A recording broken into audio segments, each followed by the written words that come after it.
Aussi, pourquoi? C'est pour vivre cet état de méditation-là à chaque instant de notre vie, quoi qu'il arrive, mais sans chercher à transformer, changer quelque chose dans notre vie. Donc, ces instants vont prendre une couleur différente, un regard neuf, mais en même temps, l'instant va être nouveau aussi, parce qu'il il va être accueilli dans une ouverture, dans une disponibilité. Ça, c'est des mots-clés qu'on va revenir souvent. Donc, le voyage de la méditation, c'est beaucoup l'accès aussi à des qualités de l'être.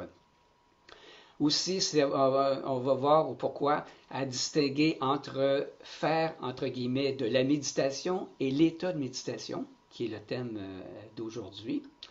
De réaliser aussi que méditer, mais ça fait déjà partie de notre vie à chaque instant et qu'on a simplement à être dans cet espace de disponibilité et à partir de là, l'état de méditation est constamment accessible et c'est pas quelque chose qu'on va chercher à atteindre un résultat, mais plutôt quelque chose qu'on va permettre de se révéler, qui va se découvrir. Hein, j'aime toujours mentionner ce mot-là, se découvrir, ça ne veut pas dire trouver quelque chose de caché, mais plutôt d'enlever ce qui couvre, ce qui cachait. Donc, ce qui couvre, souvent, c'est des certitudes, c'est des croyances, c'est tous les apprentissages qu'on a vécu depuis notre enfance.